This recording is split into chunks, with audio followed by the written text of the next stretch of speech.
So I'm not sure if you've seen this with everything going on, especially with the new photos that have dropped from Jeffrey, but the EU is not fucking around. So they just froze 210 billion euros, which is 247 billion US dollars in Russian assets indefinitely. In the past, they had been pausing.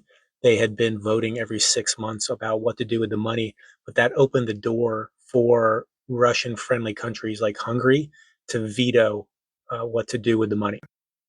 So the funds will be frozen until um, Russia ends its war of aggression against Ukraine and compensates for the damage caused.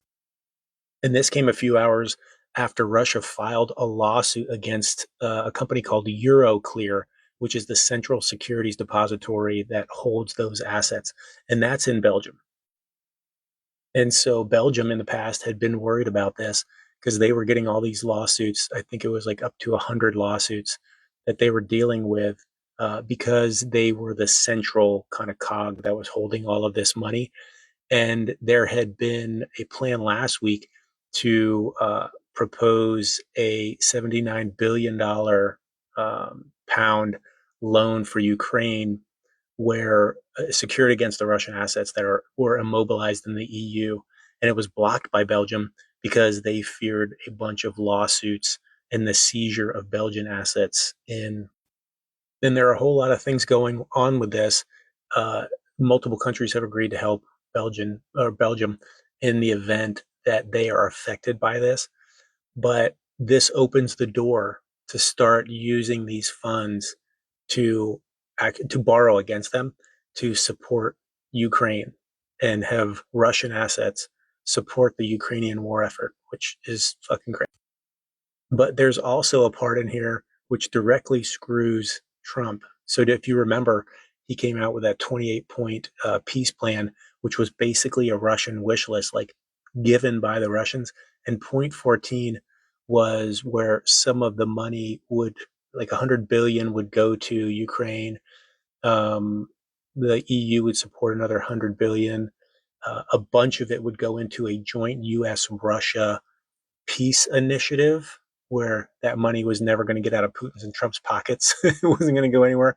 But the U.S. was supposed to get 50% of the profits from reconstruction of Ukraine.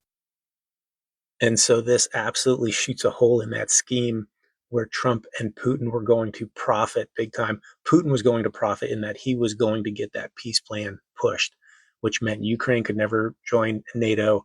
A ton of Ukrainian territory was going to go over to Russia.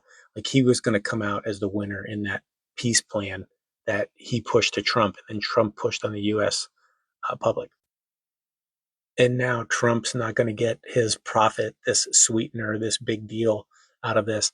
And Putin is going to watch his own money, his own money potentially be used to fund the war against it. There's an EU summit next week when leaders have promised decisions on funding Ukraine in 26 and 27 because there's worry that they're going to start to run out of money. So this is a step towards solving that. And there'll be more that comes out of this with the immobilization of Russian assets. But yeah, EU's not playing soft. They are coming for it. And they didn't care, if it hurt Trump in the pocketbook. They certainly didn't care if it hurt Putin. They want him to hurt. They are on the front line of this whole thing and watching all this happen, even as Trump tries to backpedal half the time and step back from this whole decision as he and Putin go back and forth with this whole tit for tat and the Jeffrey folders and Venezuela, which has a big relationship with Russia. All of these things back and forth, they're hitting them right in the pockets. So I'm all about it.